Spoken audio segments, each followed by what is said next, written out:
Welcome to episode 123 of the How Did It Happen podcast, hosted by Mike Malatesta. In this episode, Mike welcomes Dave Davenport, an IT executive, recently the CEO at MotherG, an award-winning outsourced IT business partner, and now regional vice president at CompassMSP, a strategic IT support company. Hey, everybody. Welcome back to the How Did It Happen podcast. Today I have with me, as you heard in the introduction, Dave Davenport. Dave, welcome to the show. Thanks. Nice to be here. Yeah, I'm excited to have you on the show because you were kind enough, or you and your team were kind enough to reach out to me a couple of months ago, maybe it was, where we did a webinar together, trying to debate, I guess, the various pros and cons of what all of us or what most of us have had to do, and that's largely work from home since COVID-19. And one of the things that, well, I enjoyed doing it, and then one of the things that stuck with me was your focus on culture and stuff. And a particular thing that I didn't forget was where you said something like, people have unlimited time off. You don't worry about time off with people. Right. That's not something that was foreign to me. That's not something that I was ever acquainted with have not been acquainted with in my own businesses. So it got my attention and made me think, okay, I want to talk more to Dave at some point about this. So glad to have you. I start every show with the same question, and that is, how did it happen for you? So, how did it happen? It's kind of, you got to go back before MotherG, because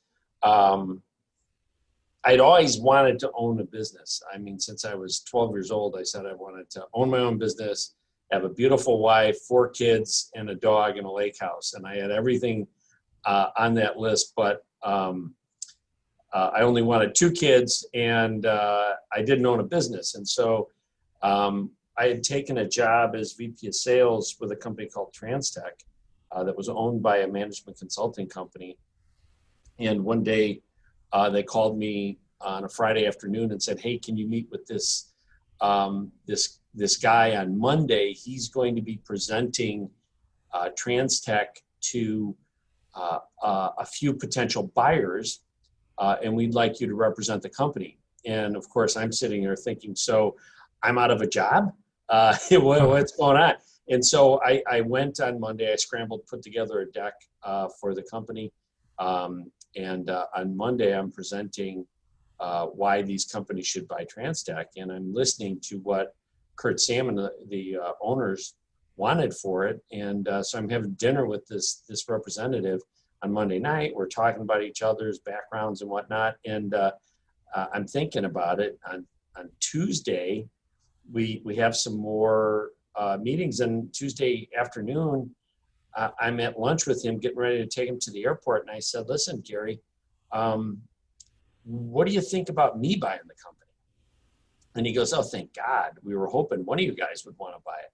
And they'd never asked, never offered anything, but I wasn't independently wealthy. I was kind of subsisting, but not, kind of holding on for a lot of different reasons. But I said, "Look, I don't have the kind of backing or, big funds that these guys do, but for what you're asking for the company, I think I can make it work." And he said, "Well, we'd rather sell it to you than one of those guys. So, why don't you see whether you can do this, and we'll enter into a letter of intent." And off it went. And, the rest is history. My wife and I bought Transtech, which had a infrastructure practice. It was a staffing company with an infrastructure practice. And we were trying to grow that infrastructure practice when Philippe and I, my COO, made the pivot into managed services and refocused from Fortune 500 to the small and mid-sized business market, and formed what is now known as MotherG.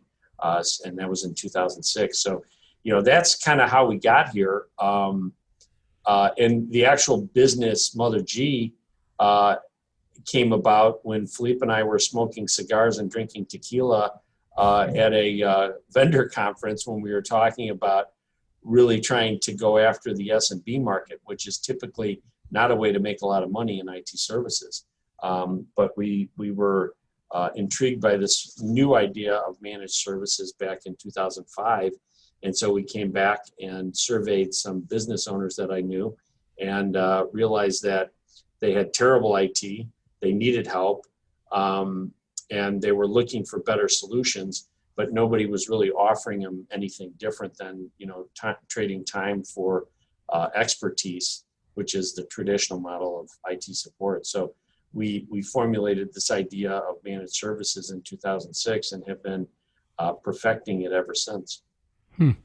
And before I get it more into what you provided so far, I'm curious about the name MotherG. So I've read a little bit about you, Transtech to MotherG. Was that also the outcome of cigars and tequila? That's a great question. You'd think so, wouldn't you? No, when we started in 2006, we were called, hold on, this is great. Okay. Transtech Consulting Services. Ah, yes. Okay. That's Brilliant. Excellent, isn't yes. it? That rolls right off the tongue, Mm-hmm. right into the trash.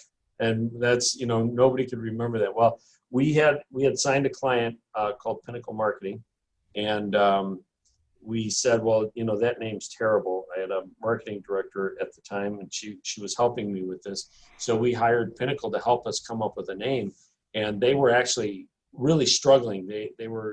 We went in after a week. It was an expensive contract, at least for me at the time, probably $15,000 to come up with a name, and a domain name, and logo and that kind of stuff. And they took a week and we came back, and they had, like a 5-page PowerPoint with 3 columns on each page with about 10 or 15 names in each column. And every single one of the names were terrible. I remember one was Vader Data Systems. And I'm like, what the hell is that? And we're looking through all the names, and my, main relationship manager is looking at me. He finally just shakes his head and says, I know, they all suck. Give us another week. Give us another week. So we leave, and like a couple of weeks go by, and we're trying to get a website. We're trying to get all this stuff going, and we're stuck. And so I call him, and he goes, you know what? We're almost there. Give me 2 days, but come in on a Thursday. And so we come in, and Becca and I are sitting there, and there's 5 of them sitting there now, and they have the PowerPoint. And I'm like, all right, what's the name? He goes, we got the name. All right, well, what is it? He goes, well, hold on a minute. I'm like, well, can't you just tell me the name? We've been waiting 6 weeks now. Just give me the name. And he goes, no. So he starts going through this thing. He said, we came up with all these names. We had to go back to archetypes. We could not think of a name. So we went back to archetypes, and we started trying to kind of decompose what MotherG really represented, or the company at the time, Transtech, represented. And he said, you told us you're always there 24/7, looking out for your clients, protecting them from all the contenders out there trying to attack your businesses. You're protecting us from computer problems and trying to prevent those things from taking place. You're giving us the advice we need, not necessarily that we want. You're helping fix our problems. And he's going through this litany of things that we had told him was our value proposition. And when you start portraying it that way, you start realizing, geez, that archetype is kind of a mother. Like that's kind of, and I'm sitting there thinking at the time, like, you got to be kidding me. You're going to tell me I got to name my company Mother? And he goes, okay, and the name is Mother. And he said, but, Mother, it's not just Mother, it's Mother Network Guardians. And I'm like, I don't know. I really don't know. And I'm looking at Becca, and she's like, oh, Dave, I don't think so. But, they had a point, and I couldn't deny the point that really, if you want a great name, you want a name that really depicts what you do. And if you take Mother and you combine it with technology, that's really, at the end of the day, what we do. We take care of our clients' technology, much like a mother would take care of her family. And all of those things, guidance, strategic guidance, preventing problems, fixing things that go wrong, the projects that we do, all those things are much like what a mother does. And so our logo, kind of funny sidebar, our logo is the all-seeing eye. You can't really see it, but it's the all-seeing eye, 24/7 sun over moon was the concept. Only okay. if you go to our website, motherg.com, and you look at our logo, imagine that logo upside down, and the eye centered instead of it looking up to the right. And it does look a little bit like a breast.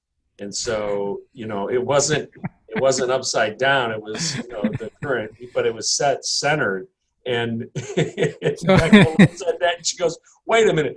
It's bad enough you want to name my company Mother, but my logo is not going to be a woman's breast." And they kind of looked at it and went, "Oh, I see what you mean." Like they had not been thinking of it that Sure, way. right. So they just moved the center off to the right, and they kind of centered it so it doesn't look like a breast anymore. It just looks more like the moon and the sun over the earth. And that was the whole idea, 24/7, always watching out over you. So, well, it was a wicked answer, but that's the name. Yeah. Well, it was a long path, but you got to a great place. I mean, that's because when Joe Skatarzak first went to work for you or with you guys, and it was like, Joe's now working on LinkedIn or something. Joe's now working at MotherG. And I'm like, what? What is that? But the more I got into it, I was like, every company needs a name that makes someone at least, well, I shouldn't say needs. It's always good to have a name that makes somebody pause for a second. Yeah. Right? It's like MotherG, like, because I'm thinking, that's not, I don't know what to make of that, right? You're absolutely right. I mean, our name is one of those names that, I still have a client that says, when are you going to change that stupid name? Oh, really? Okay. But, the thing is, there's two aspects about the name. Number one, it does cause people to ask the question, like, what's with the name? And probably half to 2/3 of the meetings that we have with new clients, they ask, what about the name? Where'd you get that name? How'd you come up with that name? And the other thing that is the case, and this is pretty much anyone we talk to or meet with, even if it's 10 years ago, they don't forget the name. So it's a very memorable name. And, whether you think it's stupid or not, once you understand the metaphorical relationship to what we do, it's hard to forget that. It's hard to forget Mother plus technology. I kind of get it. You're there to take care of us all the time. I like it.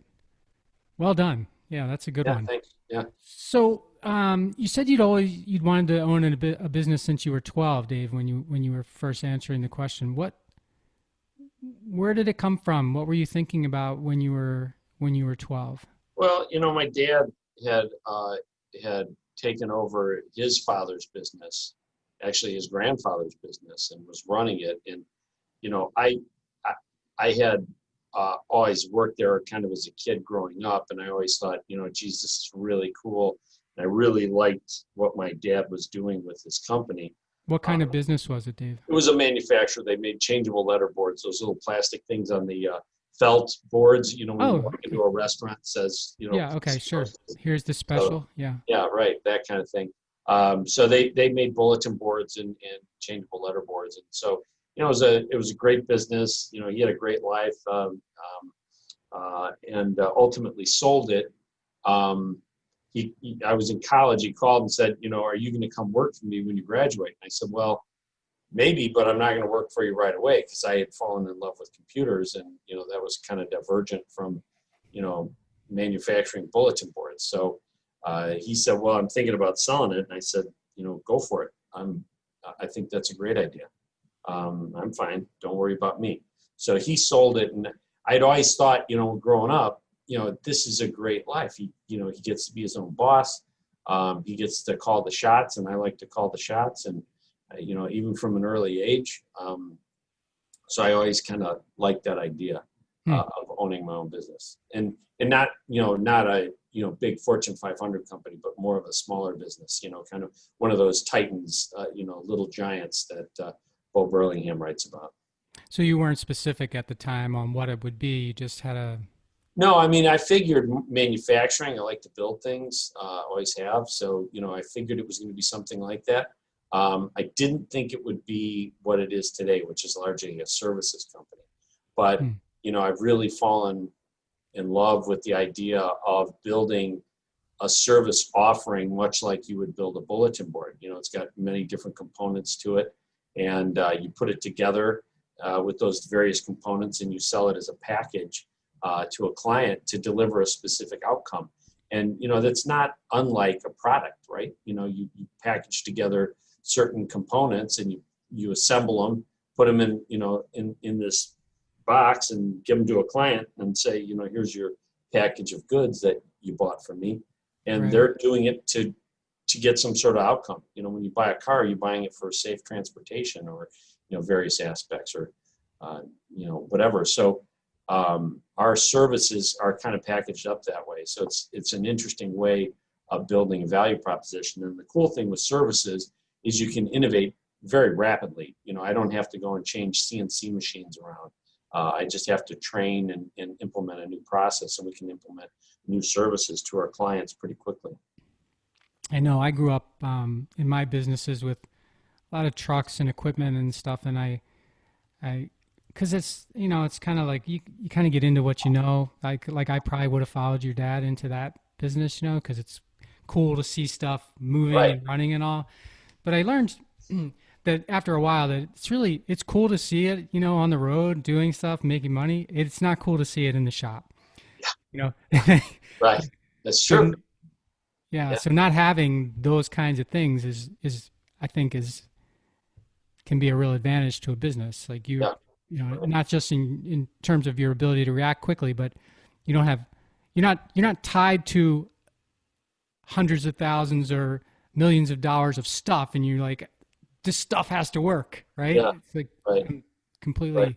And the other thing, I think it's really cool. Like, I bought my dad, who is technology illiterate to this day, and I joke with people that I started an IT services company so that I wouldn't have to keep answering my dad's computer questions. I would have a help desk that I could refer him to, because He drives me crazy when he calls with questions that are inane. I'm not a good help desk guy. I'm too impatient. But I bought him an iPad a number of years ago when they first came out, and I bought it for Christmas, and I hand it to him. He opens it and he looks at it and he looks at me, and he's got this fake smile on his face, like, "Oh, thank you." And I said, "Don't worry, just open it." And I showed him a little bit about it. Sure. And he's like, "Oh, great, thanks, Dave. More technology, just what I want." And by the way, this is a man who still has a flip phone to this day. He loves his flip phone. Nice. So anyway, he calls me about 3 weeks later, and he and his wife like to travel all around in the car, and he calls me, "Dave, yeah, Dad, how are you? You're an asshole." Sorry if this is, "You're an asshole." What? My dad's a little salty. And I said, "Well, that's a nice hello." He goes, "You gave me this damn iPad. I thought, what the hell am I ever going to do with this? And now I can't leave the house without it. Oh. It's completely invaluable to us. We use it for maps. We use it to find restaurants. We look at internet." He said, "I can't believe how attached we become in such a short time to technology." And so, when you see that sort of transformation in people, it's really exciting. It's cool with products, but when you can do that, we do that with our services. We have clients that rave about the difference in what they get out of their business by simply being able to utilize the technology in a better manner. And and that's a byproduct of the service model that we put together and we deliver to clients. And when they experience that, they have that same reaction. They're like, we just thought you were going to fix some of our problems and it wouldn't be as so annoying to use computers. But after a year and a half or so, where we're showing them how technology can really change the way that they interact with their business and what they get out of it and the command they can have over their operation, it's transformative to a lot of them. And to see that change in them is just really gratifying. It's really exciting. Yeah, and I think I saw when I was doing some of the research for today that, you sort of said to yourself and to your team, like right at the beginning, companies are, they're, you couldn't believe what they put up with. Oh my Right. God. It was like, I can't believe that you put up with this. And you're like, what? You know, it's like, right. It's like anything else that happens to you. It's amazing what people come to expect. And, the difference, I think, in large, corporate America versus small business is, most of us have computers at home, right? And we have kids that use those computers. Yeah. And those kids are doing things on those computers that, aren't necessarily the best things. Not that they're malicious, but they're going to a lot of sites, downloading spyware and, in cookies and all these things on the computer. And so our experience on our home computer is less than stellar. And in corporate America, large companies, you go to work and there's a professional IT organization that is supporting that computer. So my computer in large businesses works pretty well. And so I get this dichotomy where I understand that computers can work flawlessly, but at home, it's probably because my kids are using it. But in the small business world, when I get to work, I don't have a large IT department maintaining those systems, preventing problems, keeping them clean, safe, secure, well managed. So my computer experience at work is much like I have at home. So I attribute that to technology. Computers are just, they're, a necessary evil. They're a pain in the butt. They don't work flawlessly. And so we bring a different outcome to those organizations. When you start preventing problems, you start cleaning it up, you start giving them good guidance around the technology they should be using, all of a sudden they start realizing, hey, a lot of this crap that we've been living with, we don't really have to live with it. Mm. So they get this transformation in mind. But, people living with, one client, it came out, it wasn't a problem that he stated when we said, what issues are you contending with? But we were talking about performance on computers. And we were commenting on speed and I guess, and I'm trying to remember, we had gone into the lunchroom and one of his engineers was in the lunchroom. And the guy was getting coffee, and we were talking about computers and performance. And the guy goes, "Oh yeah, when I render a drawing, I usually come in here and get coffee or go on a break because it takes about 20 minutes for my computer to render the drawing." He's using a CAD program to render the drawings, and I didn't say anything at the time, but I looked at the client and he just, there was no change in his attitude or, any shock or anything else. He just completely accepted. He's used to hearing it. Yeah, this is normal. Yeah. That's what happens. CAD programs are pigs, and, when you render a drawing, it takes 20, 30 minutes for the drawing. And they had come to accept this. And this guy has 3 engineers that are producing drawings all day long. And so we went back to his office, and I said, listen, what do you think would happen if, instead of waiting 20 or 30 minutes, they pushed render in 20 or 30 seconds later, the drawing was done? What would that be important to you? And he said, well, of course that would be important. I said, well, how old are those engineering machines that those guys are using? And he said, well, I don't know, probably, and he kind of did some math, 3 or 4 years old. I said, well, you could buy a new machine right now for probably about $1,500. And all you do is change the hardware in about $1,500. And it would render those drawings in 20 or 30 seconds. Would that be worth it to you? And he said, well, of course it would. Is that really the case? Could you really do that?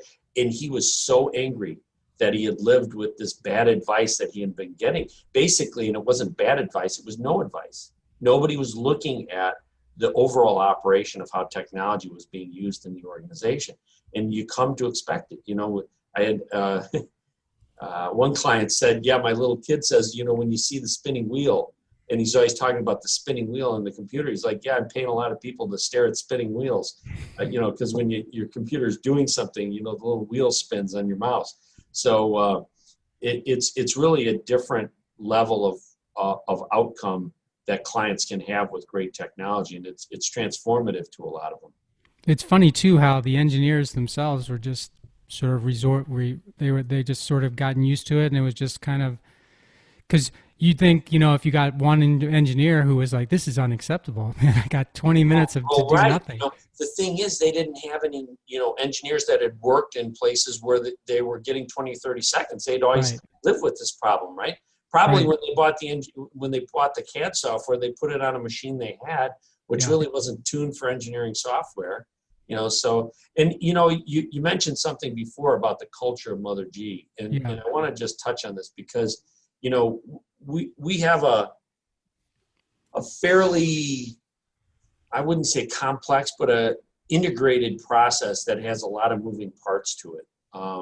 We have our centralized services, monitoring, the proactive management, the best practices, the implementation, the auditing of computer sites, our client sites once a month, with a regular strategic guidance once a quarter. All of these things are going on. I think the key thing in trying to implement a complex business model like this, it is having the right culture. When we started the company, it was Philippe and I, and our culture was, let's get this thing going, work hard. And he's a great guy. I've got a pretty good idea on how to help clients, and we just worked hard together. And we were trying to build this company and trying to implement these processes. And it was going fine at first until it wasn't. And we were really trying to figure out why it wasn't working so well. We had the How did you know when it wasn't, Dave? Well, we started having client problems. Okay. So somebody would do something and then he'd say, well, why did you do that? Or, we didn't get back to them fast enough, or we didn't close the loop on a process, or, we closed a help desk ticket and the problem really wasn't resolved with the client, or, we had persistent problems that were occurring at other clients that was kind of the reoccurring problem over and over and over again. And we started looking at it, and, we had some people that, frankly, what we were getting was some cliques in the organization, and we weren't that big, we were only 20 people, but we had cliques, and I'm like, what the hell is that? Yeah, sure. What's going on here?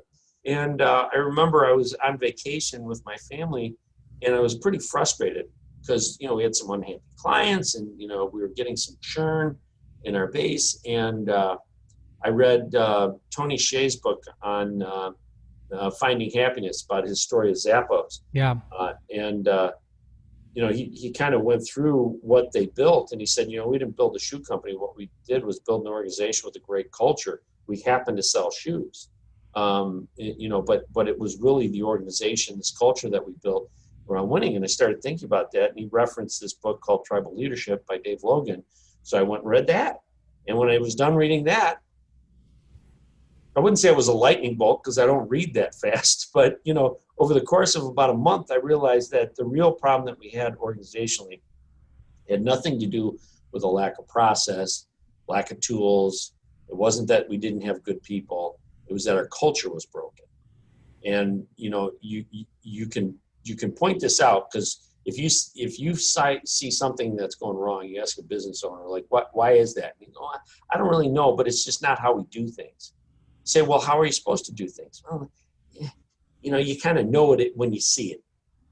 Well, that's not fair. Right. Might work for you, but that's not going to work for everybody else. Like, right? one of the things, and this is a little harsh, but Philippe and I used to joke that we should fire every other employee that we hire, because for about 8 or 9 hires, every other one worked great and the others did not. And it was like, why is it every other one we get right? Like, and it was pretty predictable, like every other one. And the reality was, I'm not exactly sure why it worked out that way. I think it may have been more random, but just happened to be every other one. But when we really analyzed it, it was that we were not hiring on culture; we were hiring on skill. And the thing is, I have guys that I hired 13 years ago that are still working for me in IT, which is pretty unheard of. But we don't really have turnover. When we really leaned into the culture, what we figured out is that if we hire on culture first, we can train the skills. People grow. The guy that worked for me 13 years ago worked for me before we had iPhones and before wireless was really pervasive in business. And all of the technology that we have today largely was not used widely 13 years ago. So why is it that guy's still working for me? Right. Because he grew, he understands, he can learn the technology. You can't learn to be culturally different than how you're wired. And so when we started, we got our core values defined, and we hired on those core values. We could train people on the skills, but when they were a culture fit, it added grease to the operation. When we didn't hire on culture fit, it was like pouring sand into the gearbox.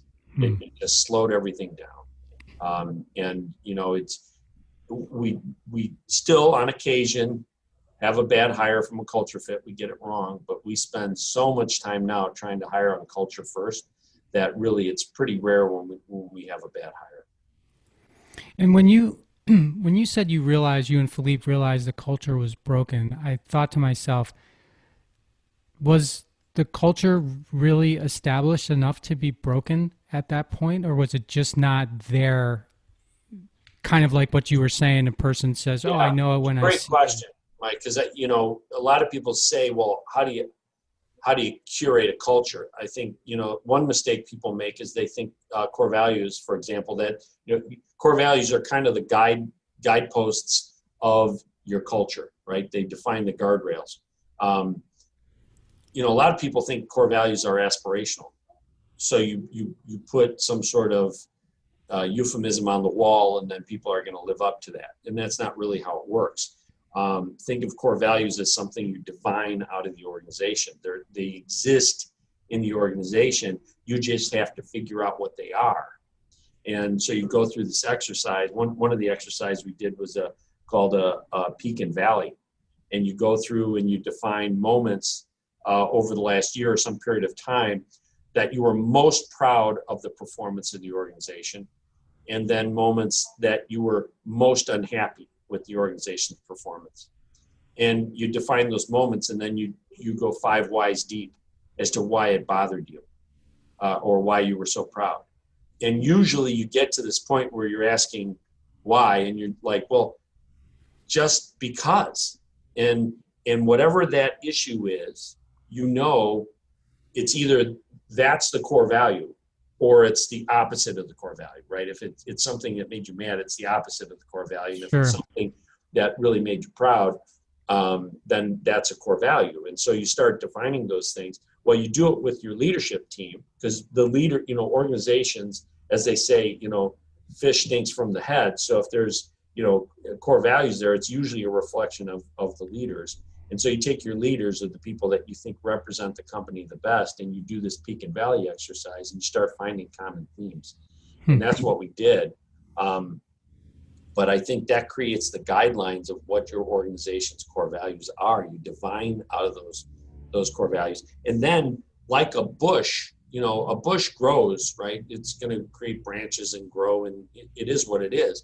It doesn't necessarily mean that all of those branches are good for it, right? So there are things that can exist in people that aren't necessarily in alignment with what the organization's core values are.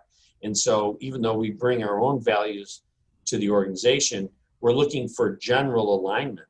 But then we have to define what are unacceptable things. And so it's kind of the things that those core values, those guardrails that say, that's not acceptable behavior. Much like that bush, you need to prune that bush. And sometimes that's, behaviors where you start, saying this is okay, this is not okay. And people can conform to that. And other people find that those values are really in conflict with how they view the world. And it may be, what we found was that we have organizational core values, but then really, if you think about it, each department has its own behavioral traits. Like our help desk, these people have to be really focused on the customer experience. And so they're high sense of service people. We interview people and actually do personality profiles to determine people with very high sense of service. So when the client calls and says, I have a problem, they go, oh no, how can I help you? I just want to help you. And that's how they're wired. You can tell these people, they're the kind of people that you say, hey, I need your help. And they say, okay, what do you need? Right? Right, not like, they don't care. What is it that you need? I'm not sure. if I can help you. They're saying, yeah, I'll help you. What do you want? Right. Right. I'll help you if I can. Our technical account managers, these are the people that go out and do IT audits for our clients once a month. These are people that we want to follow rules. We want them to be stringent. They're people who say yes and no, black and white. Checklist people. Right, checklist people. And those people we found aren't as good on the help desk because they're not as flexible. On the help desk, you have to be flexible. You have to be a problem solver. You got to be really thinking on your feet in this high sense of service. So our technical account managers, they're really good with the clients too, and they have a high sense of service, but they're checklist people. And so you need to think about the roles within your organization as well as your overall organization as to what is important to success for those people. And then when you can define that into the role responsibilities and into the cultural, core values, I really think that's how you gain so much traction in your company's growth and performance. That was some good stuff there. What I was thinking while you were talking to me about that was when you were working at Transtech before you ended up buying the division of the company or whatever, was the core value really strong there? I mean, I'm trying to get a sense of how you came to be so. Our culture was strong, but I'll tell you that the schism that created with Mother, that we realized that it was, as you said, is it broken? It was more undefined. Mm-hmm. And I would say broken because we had acquired a company similar size that had done, in addition to what we were doing in managed services, also had some telephony skills that we wanted. And so we said, this is a really good acquisition. And the guy wanted to sell, and we did the deal. You bring on equal number of staff into our organization, and they're all good people trying hard, but they're doing things differently than we are, and we're getting frustrated. Like we're having issues with some clients, and we're trying to say, well, like we don't do it that way, and they're saying, well, tell me how you do it. I'm happy to do it your way. Tell me how you do it. Like, well. Yeah, good question. Okay, how do we do this? How do we go about? Can you just work here for a while and then we'll figure it out? And it's kind of like trying to steer the donkey with a stick, and you're tapping it on one side and then tapping it on the other. And if that's how you're trying to lead people, you can never leave the donkey alone. And I think it's far better to have a defined clarity over what's acceptable behaviors, what's the approach, what's the process, and those things. And so that really set us on this path, which is when I went on that vacation and read the book, and it kind of hit me like, whoa, I got it. I know what's wrong. And we defined that, and then, it was a whole lot easier to implement and gain consensus in people's willingness to follow processes because they had the same objectives in mind. They wanted the same outcomes. So a couple things that off of that. First of all, when you talked about that one acquisition, maybe you've made more since then. I don't know, but have you or no? No. Okay. So I guess what I'm thinking is having core values and a culture, maintaining it takes courage. You're bringing in people from the outside who worked for other people, so they come with whatever they come with, and so it takes a certain amount of time to. I'll say turn them. I don't know if that's the right word. Yeah, acclimate. That's a better word. But it also takes courage, and I see this is where a lot of people fall down. So I want to know how you do it. It takes courage to address something that you see from someone that is not consistent with your culture or your core values.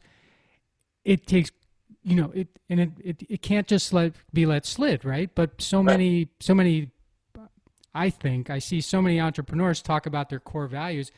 They have an example of the opposite of that, staring them in the face, and they don't address it. So there's a great video by Lencioni that talks to this very topic. and it's actually with his kids. The gist of it is this, that the ultimate act of cowardice is firing somebody for not performing in a way that you have not explained them, held them accountable, given them the performance and guidance on how to do it right over time. So holding them lack of accountability and then ultimately firing them because they're not doing what you're not holding them accountable to in the first place. Yeah. And so one of our core values, our fifth core value is be accountable. And that core value is not just doing what you say you're going to do. That's kind of a given. If you say you're going to do something, you need to do it. But if somebody else in our organization is supposed to do something and they don't, that core value means you have to hold them accountable. And so one of the things that we interview people for is to find whether they can hold other people accountable, whether they are willing to be courageous enough to say, hey, Mike, you told me you were going to have that conversation with the client about upgrading their server, and you know that they don't want to spend the money right now, but it needs to happen. Did you have that conversation? And if they didn't, you have to say, well, why and when are you going to do that? And you have to hold people accountable. And now that's something that's, not easy for some people. And if it's not going to be something that's easy for you to do, then it's not necessarily a company you want to come work for. But we interview on that. And then the other thing that I think helps organizations be better or do it easier is if you have defined processes where the accountability is somewhat baked into the process. So I can't get my job done unless you do your job. And now if that's the case, I'm kind of stuck. Like, it's not so much a matter of me just, best effort, try hard, but I can always look the other way if you're not doing what you're supposed to, and I can let it slide. Yeah. I can't let it slide if what you're doing is dependent on me getting my job done. And so we built a lot of cross accountability into our processes that kind of forces people to do it. And then the last thing that I think is really important is to not punish people for making mistakes or to missing things because they didn't know what they were doing, or they didn't understand, or maybe there was a situation at hand where it put them in a role where they were distracted or something. So we always say, we never fire somebody for making a mistake. We want them to own up to that mistake, because then they can help teach other people what was going on and help process this together. If you keep making the same mistake over and over, that's not because you're struggling with the issue. That's because you're incompetent. And so if we see somebody making the same mistake over and over and over again, it might be that they're just wired in a way that, they can't get it done, or they're apathetic to the job. And so, we've had to release people that didn't care. But in one case, we had to move somebody from a role. They were not wired. The example was the guy that, on our help desk who, would argue with clients about why the mistake was made. Now, the reality is he's a great proactive engineer, one of those checklist guys. He's great at that, but he wasn't wired for the help desk. And so, I think those are things that, we as coworkers have to feel very comfortable about saying to people, look, I want to help you do your job better. This is what didn't happen, and it's causing a problem. And kind of the way that we coach people is to say, look, if you had a really good friend and that friend was making a mistake, would you tell him? Now, before you answer that, think of it this way.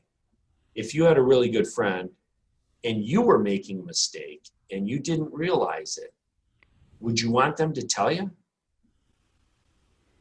Right?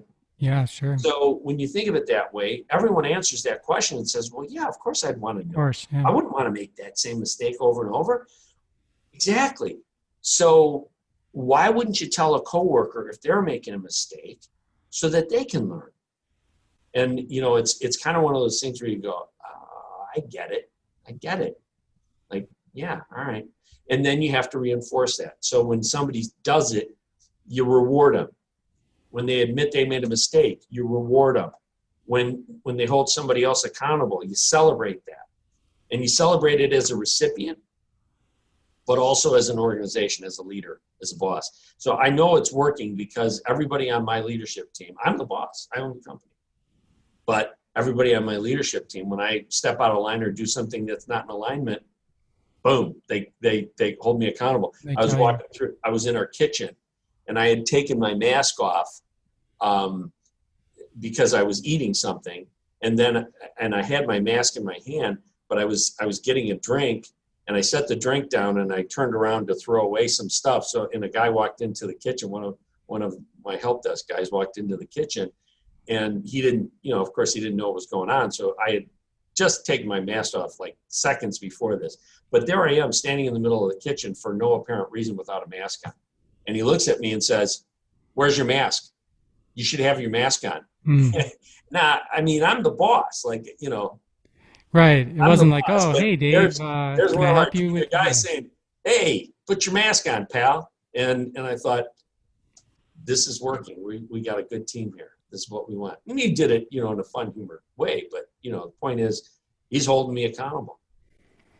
When you talked about the business coming up for sale before you bought it, and you basically giving the management presentation to potential buyers, you didn't really go into how you were feeling about that before you asked, hey, could I buy the business?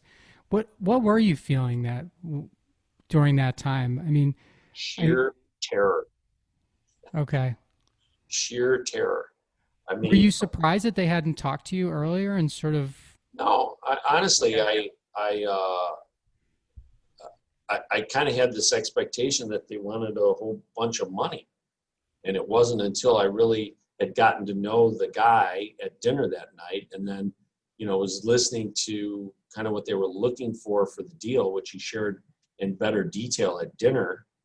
And then I went home that night and laid awake literally until about 5 a.m, rolling around in bed, just going, I should do this. I think I can do this. And I played around with spreadsheets for hours that night because I had all the spreadsheets prepared, right, for these potential buyers. Sure. And so I'm massaging it, going, can I make this work? What would I have to do? Because the company was losing, like $60,000 a month. Mm-hmm. And, I didn't have, I don't know if I had $60,000 in the bank at that time. So, I said, I think I can make this work, but, it's going to take a big leap and, could be a giant failure really fast. So, and I didn't really know how I was going to be able to finance it, to get it off the ground with cash flow and whatnot. So it was a lot of work to pull all of that together and make it happen. But, I think sheer terror combined with unadulterated excitement.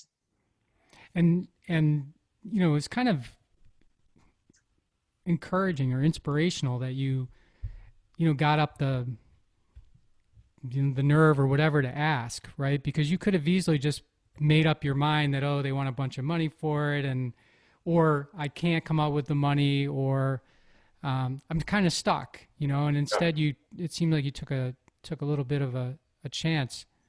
Yeah. And, frankly, I think the testament of a great wife and business partner and our relationship, my wife, I'm looking at this company, it's losing all this money. We don't have a lot of money. And I said, honey, I think we should do this. And she looked at me, kind of went, are you sure it's going to work? I said, well, no, I'm not sure it's going to work, but I think we can. When I look at the spreadsheet, I showed her the spreadsheets. She's looking at it. And she goes, well, if you think it'll work, let's do it. And, kind of not blind faith, but pretty close, pretty close. So, it's like, what do we got to lose? Let's give it a shot. Yeah. And how did you turn it around? I mean, it's something that's losing $60,000 a month. You turned it around. Then you talked about pivoting into managed services. Yeah. As well. And, so and she still runs the staffing company. So we still have the staffing company. Oh, okay. And she runs that. We split the managed services off. It was pretty simple. They had a lot of staff, it's a staffing company, and we had a lot of consultants that were not billing. And so we just got rid of the fat. They were spending $19,000 a month on rent. And, in very short order, we were down to about $4,000 a month in rent. And, it was just a matter of just cutting costs. They were trying to build a project company. And I said, let's get this as a lean staffing company. And we did it virtually overnight. We cut most of the cost out of the organization in the stroke of a pen. It was more having confidence that my belief in those numbers was true. And turns out I was. That story you told about your dad was really, I've been thinking about that since you said it. Was really interesting too, because a few years ago, and I give your dad credit, because a few years ago, my wife and I did the same thing with my mom. We mailed the iPad to her because she doesn't live in the area. She returned it to us by mail and said, thank you, but I don't need this. Yeah. So she didn't open the box or try it. She does Zoom now, so she has. It's not like she couldn't have, but she wasn't interested in giving it a try. Yeah. I think the only reason I think that would have happened with my dad had I not opened it up and shown it to him. I was there with him, and I opened it up, turned it on, and started pointing things. And I knew the map thing would get him, and I knew the restaurant thing would get him. He likes to travel and he likes to eat. And so I showed him those two things, and he didn't really get it, but his wife did. And so then when we left, she started futzing with it, and she's not very computer savvy either, but she's willing to play with something. Right. And I showed her solitaire. So she started playing with solitaire. She realized just how easy this thing was. Then she, showed my dad the map thing, and he's like, wait a minute, if we wanted to go to Boulder, Colorado to visit, my sister lives out there, if we want to go visit Lizzie, what do we do? And punched in the address. He's like, holy cow, look at this, Mel. And so anyway, it was getting them to use it. And I think that's a key with technology, really, is just getting people to start using it. It's not so complex or daunting if you just show people how the stuff works, and then they see the value, and then they're like, wow, this stuff really is cool. Right. They talk themselves out of it before they try it. Right. Or before they're willing to try it. Right. Exactly. The personality test that you use, Dave, what is that? We use Trimetrics for it gives us 3 different profiles, and motivations, disc profile, and then behavioral biases. So it's pretty good. I'm not great at reading them. I look at the disc profile and the motivators really as key things, and that's where we see, are they money motivated, or do they have a high sense of service, or whatever that things that we're looking for in those traits. Okay. And one of the things I mentioned early on that got my attention was this, when I heard you say that you don't really have a vacation policy, you have a PTO, unlimited PTO. Okay, so you gotta. What is how does that work? And why do you do it? So we do it. You think of our culture. We're a tribe. We're all in this together. We were nervous that people would abuse it. The reality is, people. What we find is about 4 weeks is kind of the norm that most people want to take off. If you have, let's say you have 4 weeks vacation, let's say you have 3 weeks vacation under your current plan, and you're saving a week for this trip that you want to take over the holidays, and so you use a week in the spring, a week in the summer, and you got a week set up to go to Hawaii in the fall, and then your sister-in-law's husband, your sister's husband, your brother-in-law, gets sick in Florida, and she needs help with the kids. And so you got to take a week off of work to go down and help your sister, in this tragic moment in their lives. And so now you just lost your vacation. So you're either going to Hawaii unpaid, or you're not going to Hawaii. So what do you do?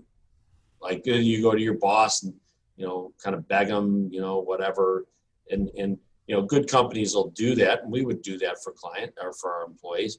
And we finally said, if we just do unlimited, let's just see whether people are going to abuse it. And some of my team were worried that people were going to abuse it. And I said, I don't think it's going to be a problem. Let's just try it. And the reality is, on average, people use about 4 weeks. That example I just gave was a real life example of one of my employees. And she came to me afterwards and she said, I just can't believe I work for a company that gave me that option, that I was able to go help my sister out. It was actually her brother-in-law. And her husband's brother is who it was. And so she was able to go help her sister-in-law out with this really tragic time in their life, and still not have any worries about being able to go on that trip. And she said, that just took so much pressure off my life that it was really helpful. In that's kind of the attitude. People feel like they're being treated like professionals. And you that's really cool. But you mentioned before how complex your business is. You mentioned the 24/7 aspect. You mentioned help desk and all of these things. Is it something that was a challenge for you to get right across all the different divisions, or?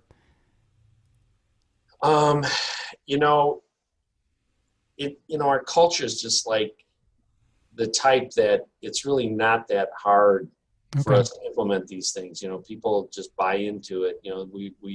We help each other out. If somebody's having troubles in one department, the other departments are there to help. So it's pretty fluid for us. It's a pretty good atmosphere. Well, I'm glad you got your dream of owning a business from when you were 12 years old. I really have appreciated the chance to talk and get to know you a little bit better. The last question I have for you, Dave, is what do you think is unique about you? Oh, man. That's, it's really hard when you're inside looking out. I think I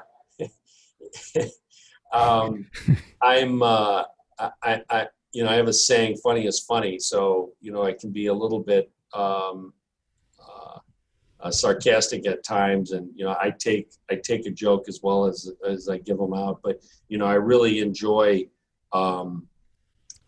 having fun at work, and it's really important to me that we enjoy our jobs, and it's not about work-life balance. It's about really enjoying work. And if you enjoy what you're doing, you don't really need to worry about work-life balance. Take the time, and enjoy what we're doing.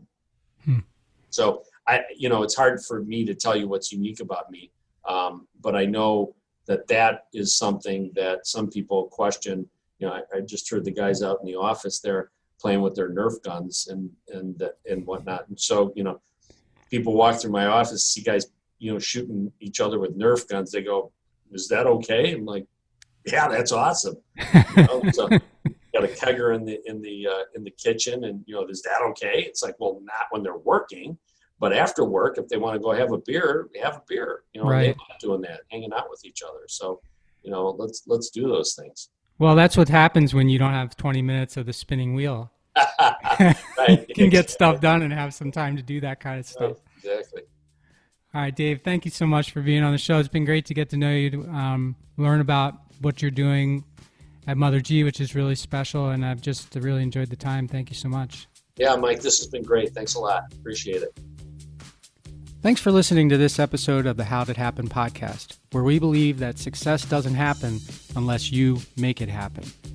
You can subscribe to the podcast on Apple Podcasts, Google Podcasts, Stitcher, or wherever you like to listen. And while you're there, please rate it and leave a comment as well. I'd love to hear your thoughts about the show, ideas for future guests, or whatever you'd like to share. And of course, you can always find me at MikeMalatesta.com. See you next time. Thanks again for listening to the How Did Happen podcast.